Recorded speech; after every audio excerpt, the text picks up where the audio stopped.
Good evening. Since we are in the week before Pesach, next week, at the end of the week, we'll be celebrating Pesach. So tonight we're going to discuss a theme that is connected to the Pesach Dika Seder, as well as to the day of Yud Aleph Nissen next Wednesday in a week, the birthday of the Rebbe. I want to discuss tonight the part of the Seder we know as Koirich, Moitzi Matzah Morer Koirich, or better known as the sandwich or the wrap, the first Jewish wrap that we eat during the Seder, matzah together with maror, two pieces of matzah, and inside we have the maror. And there's a special nusach, there's a special recitation before we eat the sandwich. Kain asa Hillel bisman shebeis hamikdash hayakayim. So, or this is what Hillel did in the times of the Beis Hamikdash hayakoirich. Pesach, Matzah, Maror, V'Eichlam B'Yachad. The Hillel would wrap together Pesach, which is the lamb chops, the meat of the carbon Pesach of the Passover offering, which was either a sheep or a goat, and Matzah and Maror, and he would eat them together. Shenemer al Matzah Merorim Yechlu, since the pasuk says you should eat the meat of the carbon Pesach this night, roasted on fire together with Matzah and Maror. And then we eat our wrap. And the question, of course, is why is it that suddenly here we're explaining that Kain Asa Hillel, this is what Hillel used to do. There are many mitzvahs and laws and rituals and traditions and customs that Jews do on Pesach and throughout the whole year. Never do we find that as an introduction, as a preface, before we do these customs, we should tell ourselves and tell the people around us who used to behave this way.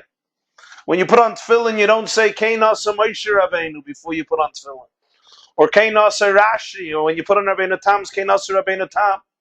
And when you light Shabbos candles, you don't say Kain Asa Sari Imenu, or any other Jewish woman or girl throughout the generations.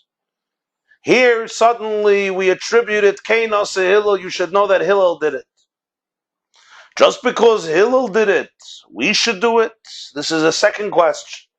So Hillel did it. Why should I do it? Because Hillel did it. Everything that Hillel did, I must do. Elamai, you're going to tell me it's not that Hillel did it and that's why I should do it. Hillel did it because that's what the halacha dictates. If that's the case, why is it important to mention Hillel? If the halacha dictates to do this, so we eat the sandwich because this is what a Jew is supposed to do at the Seder. Why are we attributing it to Hillel?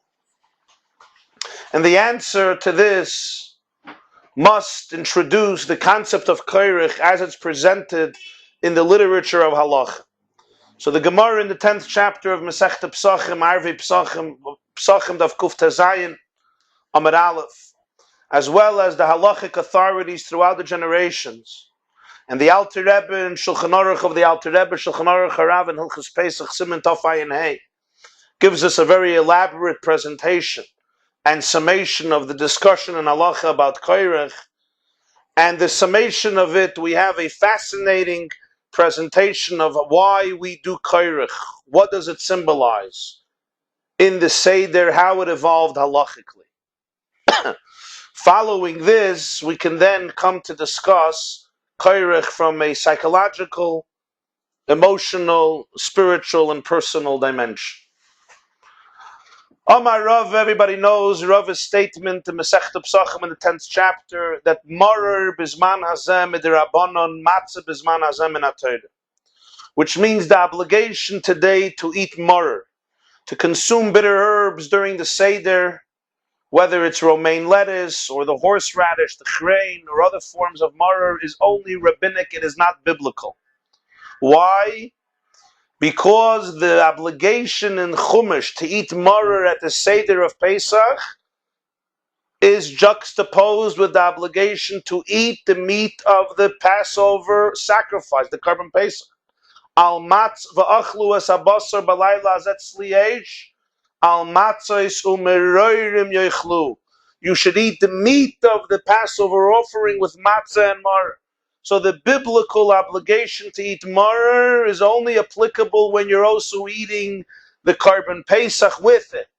But nowadays, when we have no Beis Hamikdash and no Passover offering, unfortunately, till Mashiach comes b'mheira b'yameinu mamish. Thus, there is no biblical obligation to eat maror according to Rav, and this is the halacha. Only a rabbinic one, zecher lemigdash. The rabbis, the sages, instituted that we should eat maror to commemorate the tradition and the mitzvah in the time of the Beis Hamikdash when there was a biblical obligation to eat maror. However, when it comes to matzah, matzah bisman hazeh min haTorah. The obligation to eat matzah Passover, the Seder night. This is a biblical obligation. The pasuk says to eat matzah with maror together with the carbon Pesach, but there is another pasuk. But erev toichlu matzos, eat matzahs on this night of Pesach. In other words, matzah has an autonomous and independent mitzvah and obligation, that there's a mitzvah to eat matzah independent of the other components, the maror and the carbon Pesach. Hence, even when there's no carbon Pesach, we're still obligated biblically to eat matzah. Step number one. So we have a distinction between matzah and maror. Matzah is biblical even today. Maror remains a rabbinic, not a biblical obligation. Step number two. In the time of the second Beis Hamikdash, there was an argument, a halachic dispute between Hillel HaZaken, Hillel the elder, and his colleagues, the other sages. Hillel interpreted the pasuk al matzos u'merorim yechlu literally, that you had to eat all three items simultaneously. The meat of the carbon Pesach, the matzah, and the maror had to be eaten together. How? A sandwich. You make a sandwich with lamb chops. Inside you have matzah and maror. You take a bite into the sandwich, so you took a bite into Pesach, matzah, maror. That is the meaning al matzah u'merorim yechlu. Literally, you should eat it on top of the matzah and the maror. The three items must be eaten together. The Chachamim disagree. They say you can eat them together, but you don't have to. Al matzos u'merorim yochlu, who in the singular indicates that each one can also be eaten individually and you will still fulfill the mitzvah. Yes, you can make a sandwich, but there's no need for it. So you can eat the meat of the Pesach, you can eat matzah, you can eat maror, each one independently, as long as they're all eaten in this meal. As long as all the three items are part of the Seder festival and feast of Pesach, you fulfilled the mitzvah. This is step two, the argument between Hillel and the Chachamim in the time of the Beis Hamikdash. Hillel lived around 40 years before the destruction of the second Beis Hamikdash. He was born in Babylonia. He came to Eretz Yisrael and he became the leader of the Sanhedrin, of the Jewish Supreme Court, the highest position of authority in the Jewish world. And Hillel argued this point with his chaverim, with his colleagues. Now we come to point three, and that is, today, if you eat matzah together with maror, if you take a piece of matzah and you put maror on it, and you take a bite and you eat it, according to all opinions, you will not fulfill the mitzvah of eating matzah.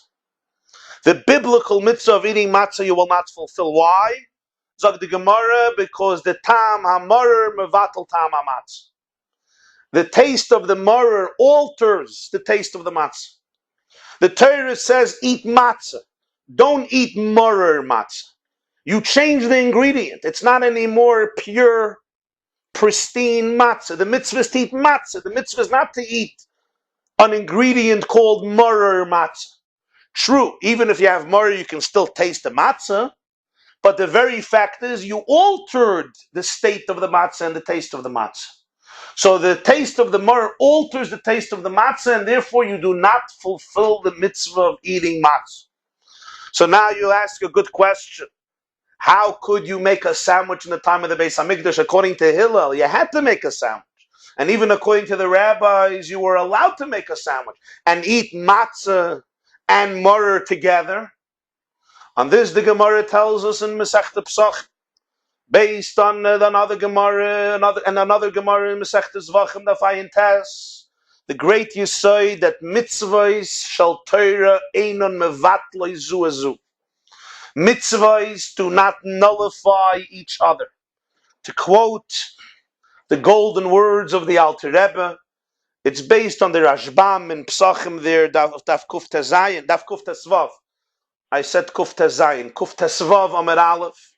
It's based on the Rashbam, but the Alter Rebbe elaborates and puts in his own few words. Mitzvahs of Torah and Mevatli Zuazu, mitzvahs of Torah do not nullify each other. Sheshkulin hein kiachas, because they're identical. Shekulon kiyu mitzvahs of Shalakadosh Baruch Hu. All of them constitute the fulfillment of a mitzvah of Hashem. Which means, in other words, in the time of the Beis Hamikdash, since matzah was a biblical obligation, and maror is a biblical obligation, mitzvahs einon mevatlei zu ezu. The concept that the maror diminishes and alters the matzah, and therefore you're not eating matzah the way Hashem wanted you to eat matzah, is only true today when maror is not a mitzvah min ha-Torah. But in the time of the Beis Hamikdash, when both of them were mitzvahs, so the unifying component that they're both mitzvahs removes the concept of bittul. We will not say that the maror alters the state of the matzah. What does this mean? So perhaps we can explain it in these words. It's true, the taste of maror is different than the taste of matzah. And if I mix maror with matzah and I eat them together, I'm not eating pristine matzah. I'm not eating pure matzah. I'm eating maror matzah. When is this true, says the Gemara? Only when I'm eating maror, when I'm eating romaine lettuce, when I'm eating chrein, horseradish, and I'm trying to eat matzah. Matzah is unleavened bread. This is romaine lettuce. The romaine lettuce is confusing the matzah. But when the romaine lettuce is not romaine lettuce, when the horseradish is not horseradish, it's a mitzvah. It's kiyum mitzvah shlakadosh baruch hu. It's a mitzvah's maror. This is also what matzah is. Matzah is a mitzvah. So the maror doesn't oppose and hence doesn't diminish the matzah. The maror doesn't weaken the matzah because both of them have a unifying theme, which is the fulfillment of the mitzvah of Hashem. So if I were to ask the matzah, what do you want with you in my mouth? You're going into my mouth now. What would you like to accompany you in my mouth? Would you like maror? The matzah will say, sure. Because the matzah is not bread. Matzah is not unleavened bread. The gedder of the matzah is a mitzvah. And the gedder of the maror is a mitzvah. The matzah is a mitzvah, the maror is a mitzvah. So they essentially constitute one essence. So to speak, the personality, if I can express myself psychologically, in halachic terminology, the personality of the matzah is not bread, it's not unleavened bread. The personality that the matzah assumes at the Seder meal is a mitzvah. The personality of the romaine lettuce is not romaine lettuce. The personality of the romaine lettuce is a mitzvah. It's a mitzvah's maror. Mitzvahs ain't mevatli zu ezu because they constitute one essence. This is only true in the time of the Beis Hamikdash, when matzah was a biblical commandment and maror was a biblical commandment. But today, maror is not a mitzvah anymore.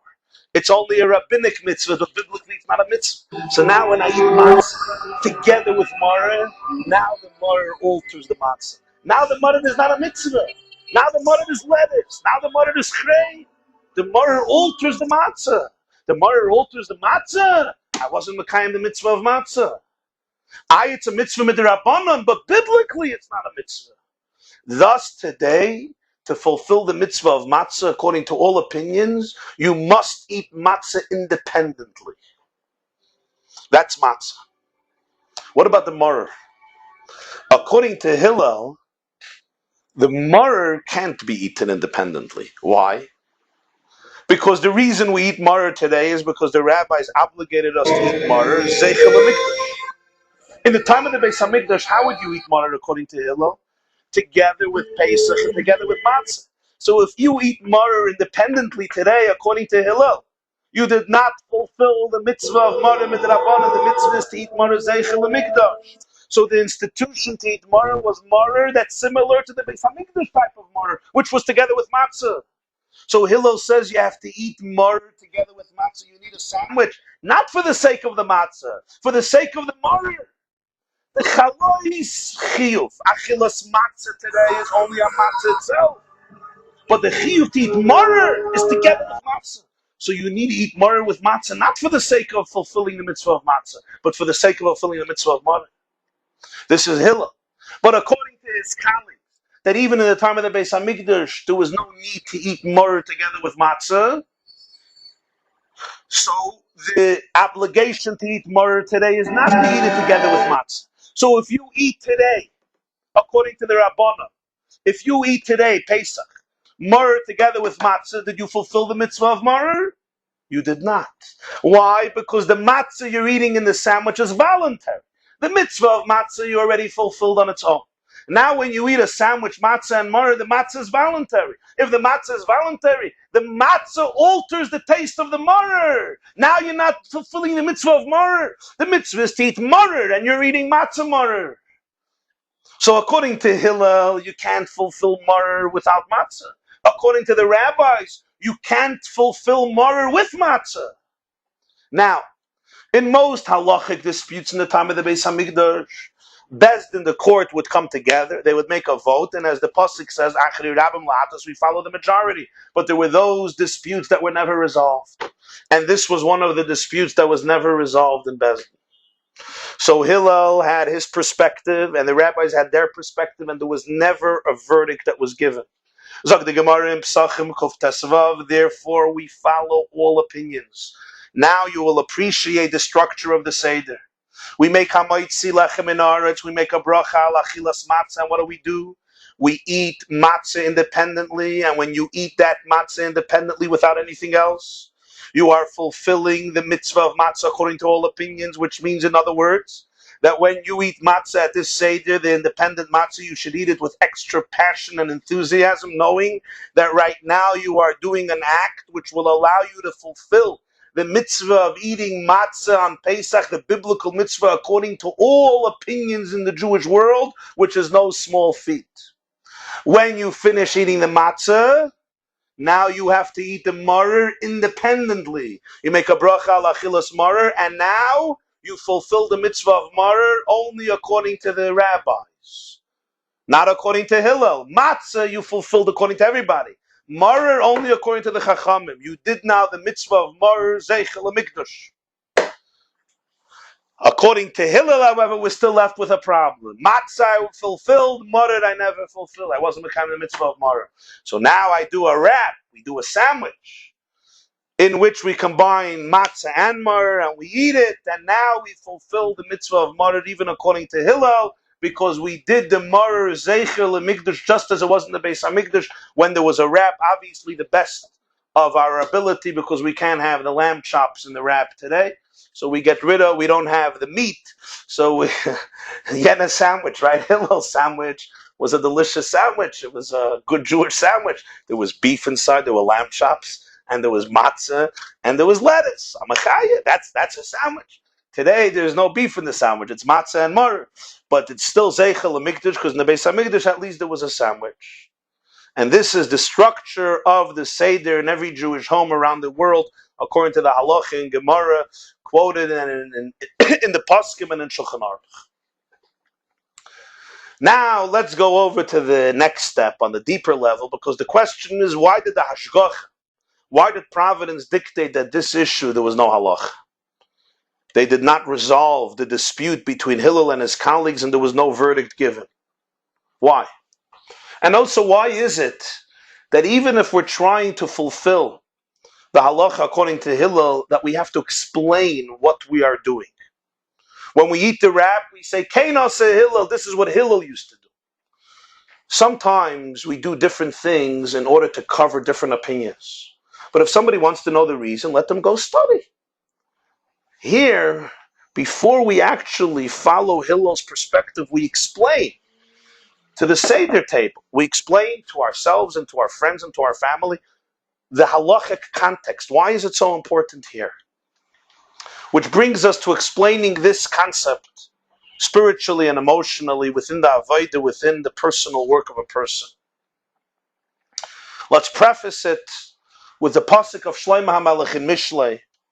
Shloisha eila niflu mimenu mimeni v'arba lo yadaitu. 3 things are wondrous for me, and 4 I do not know. Zok the Medrash Rabbah in Parshas Emor, 3 things are wondrous for me. Elu Pesach Matzah Mor. Arba lo yedaitim elu arba minim shabalulav. The 3 things I don't know are Pesach Matzah Mor. The 4 things that I am ignorant about are the 4 species of sukkahs, the lulav and the esrig and the hadus and the arav. What does this mean? Why is Pesach Matzah Mor so mysterious that Shlomo HaMelech says, Shloisha Eila Niflu Mimeni? And why are the 4 species of sukkahs so mystical that Shlomo HaMelech says, Arba lo yedaitim? What is the meaning of this? So there are many explanations, and tonight I present to you one explanation. And this has to do with the fact that Pesach, Matzah, and Mor, just like Lulav, Esrog, Hadas, and Arava, are not just 3 or 4 physical items of food or fruits or plants, but like every physical element in the world, they represent also 4 human profiles, 4 types of Jews, 4 types of human beings. You have the Esrog Jew and the Lulav Jew and the Hadas Jew and the Arava Jew, known in the Medrash as different categories of Jews. And you have, and that's our discussion tonight, the Pesach Jew and the Matzah Jew and the Maror Jew. Pesach, of course, is a beef-like Jew. Matzah is a regular Jew, and Maror is a bitter Jew. The Pesach Jew is the Jew who is a carbon sliesh, a person who's dedicated heart and soul as a sacrifice to Hashem, filled with fire. It's not just cooked on the fire, it's tzliesh, it's roasted on fire, it comes in direct contact with fire. This is a Jew who's filled with passion and fire and warmth and enthusiasm. And just like a carbon, he's a reach nichayach, or she is a reach nichayach, a delightful aroma and fragrance to God. And just like tzliesh has a special smell, a special aroma, it's a royal food, it's a geschmacke food, it's an aristocratic food. This represents the Jew who is filled with delight and geschmack and energy and passion and enthusiasm. There is a richness to his or her daily service of Hashem. And then we have the matzah Jew. Matzah is a bland food. It's not an exceptional food. People don't usually serve matzah as the center of their smorgasbords or their receptions or their weddings or their chasanas. I don't have to tell you. True, by the Seder, everybody is saying that matzah this year is delicious. It's delicious, but why don't you serve it as the main course at your son's bar mitzvah next week? Because it's not that delicious. Matzah is not it's not an exceptional food. It's also not bitter and horrible. It's bland. So this we'll call the regular Jew. The Jew who has great days but also has bland days. Sometimes matzah is delicious. Sometimes matzah has an interesting taste. But sometimes matzah is considered bland. This is the Jew who is more regular. Life is more routine. Doesn't have that passion of the Pesach. And then you have Maror. Maror is the bitter Jew. Maror is the Jew who has frustration and resentment and anger, who has not made peace with himself or herself, has not made peace with God. 3 types of people. You could maybe categorize them in the famous categories of the tzaddik and the Beinoni and the Rasha. The tzaddik, the superhuman being, the carbon Pesach, who's a pure offering to God. The Beinoni, who is the Jew who has great moments, but who also has very monotonous moments. Moments where there's an absence of inspiration or excitement. And then you have the Rasha, the weak person, as the Alter Rebbe explains in Tanya, who experiences not just struggles and demons and skeletons, but who falls prey to them. The bitter elements of his or her Yetzer Hara and animal soul creep in to their daily behavior. These are the 3 types of Jews. And of course, these 3 categories are just paradigms, which can be divided further into many, many categories. The Pesach is an umbrella figure, and the Matzah is an umbrella figure, and the Maror is an umbrella figure. Each of these 3 types of Jews comes to the Seder table. And each of them experiences liberation in his or her own way. The Pesach Jew must liberate himself, and the Matzah Jew ought to liberate himself, and even the Maror Jew has the power to liberate himself on the Pesach night. But 3 roads diverge on the night of Pesach. 3 roads towards liberation. There's the Pesach road and Matzah road and Maror road. This is the opinion of the rabbis.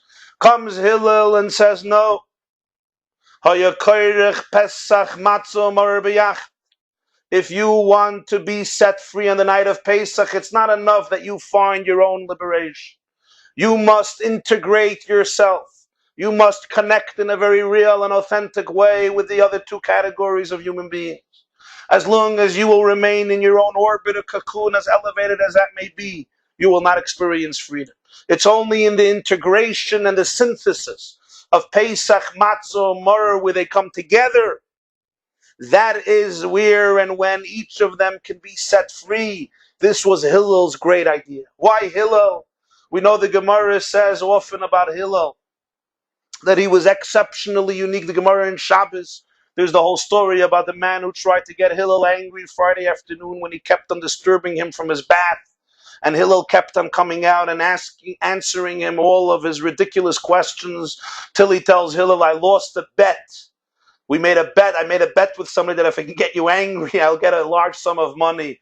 And Hillel said, it's worth it for you to lose 400 zuz and another time 400 zuz. But that Hillel should not get angry. The Gemara tells the story in Masechet Shabbos about all the potential converts who came to Shammai and asked all of these ridiculous questions and made these weird stipulations about conversion, and Shammai chased them away. One of them wanted to convert with the condition he becomes a Kohen Gadol. One of them wanted to convert and he wanted the whole Torah to be taught to him while he's standing on one leg. One of them wanted to convert, not learn Torah Shabbat. Shammai expelled them. Hillel embraced them. Hillel responded to each of them. The Gemara says, Lo olam yeh adam anvesim ki Hillel. You should always be humble like Hillel. What was it about Hillel? Hillel is the man who says in Pirkei Avos, Havei mitalmidav shel Aaron, oyev shalom v'roidav shalom. Pursue peace, love peace. Hillel, in other words, was a human being who had the unique capacity to be able to build bridges between people and to be able to embrace in his soul and in his heart Jews and human beings from divergent perspectives and from different paths. Hillel had what the Alter Rebbe, there's a mimer from the Alter Rebbe about Hillel in Maimonides Admir Azokin, and he says Hillel was blessed with Archavas Hadas, with a tremendous mind that gives space, not just for one position, but for many diverse and paradoxical positions. Which means in life, often, I may disagree with another human being, but I have to be able to have the ability to understand where he's coming from or where she's coming from, to appreciate their perspective, to study their paradigm, to understand what is behind their question.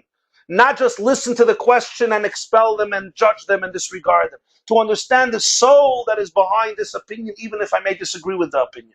Sometimes I have to be open to understand that truth may be in the other person's mind and not in my mind, or one question may have two legitimate answers that are different. But sometimes I may really believe that this person is wrong and I may be right. Still, I can appreciate and tolerate where they're coming from, understand how they got there, what is behind their questions. Hillel heard the questions of the converts. He didn't only answer the question, he answered the person. What is behind the question? What is maybe going wrong? What may be where this person has a distorted vision which is enabling him to articulate his questions this way, but you have to study it deeper. This was what Hillel represented.